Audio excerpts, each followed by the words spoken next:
అందరికీ నమస్కారం. నా పేరు మమత. నేను యాక్చువల్లీ అనంతపురంలో ఉంటాను. మా ఇన్‌లాస్ ఊరొచ్చేసి అనంతపూర్.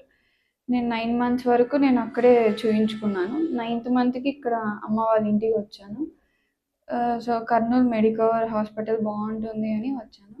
వచ్చాక ఆఫ్టర్ 1 మంత్ వరకు నేనిక్కడే నైన్త్ మంత్ ఫుల్ మొత్తం ఇక్కడే చెకప్ చేయించుకున్నాను. డాక్టర్ జోష్నా మేడం దగ్గర.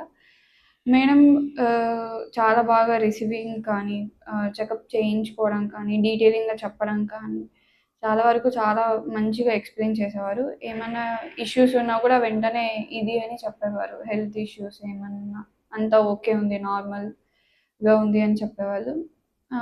నాకు వచ్చిన డ్యూ డేట్ కన్నా ఒక 2, 3, 4 డేస్ ముందే నాకు పెయిన్స్ రావడం స్టార్ట్ అయింది. ఆ రోజు ఎర్లీ మార్నింగ్ నాకు పెయిన్స్ వచ్చేసాయి. నేను ఆఫ్టర్‌నూన్ మేడం దగ్గరికొచ్చాను. మేడం చెక్ చేసి "నీకు ఆల్రెడీ డైల్యూట్ అయిపోయింది. నువ్వు ఇమ్మీడియేట్‌గా అడ్మిట్ అయిపో" అని చెప్పారు.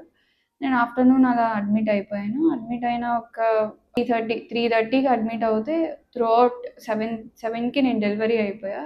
మేడం పేషెన్సీ లెవెల్స్ గానీ, మేడం మొత్తం 3:30-7:30 వరకు నాతోనే ఉన్నారు. అదే లేబర్ రూమ్‌లో అంతా చెక్ చేసుకుంటూ ఎంత డైల్యూట్ అవుతుంది, పెయిన్స్ ఎలా రెడ్యూస్ అవుతున్నాయి, అన్నీ చెక్ చేసుకుంటూ ప్రతీదీ అక్కడ నర్సులున్న వాళ్ళకి చెక్ చేయించుకుంటూ మేడం అక్కడే ఉండి చూసుకోవడం అనేది నేనైతే ఫస్ట్ టైమ్ చూస్తున్నా. మా సిస్టర్స్ వాళ్ళకి కూడా చూసాను కానీ జోష్నా మేడం అయితే చాలా మంచిగా ట్రీట్ చేయడం కానీ, అంతా చెక్ చేసుకోవడం, నార్మల్ అవుతున్నా కొందరు సి సెక్షన్‌కెళ్ళు నేనే చెప్పాను మేడం సి సెక్షన్ చేసేయండి. నా వల్ల అవ్వట్లేదు పెయిన్స్ అన్నా కూడా, లేదు నీకు డైల్యూట్ అయిపోయింది. నువ్వు యూ కెన్ డూ ఇట్ అన్నట్టు చాలా సపోర్ట్ చేశారు. సో, మేడంకి ఎప్పుడు థ్యాంక్‌ఫుల్‌గానే ఉంటాను. నా ఫస్ట్ డెలివరీ, ఫస్ట్ నార్మల్ అవ్వడం. Thank you so much Joshna madam, doctor Joshna madam. Thank you so much Medicover.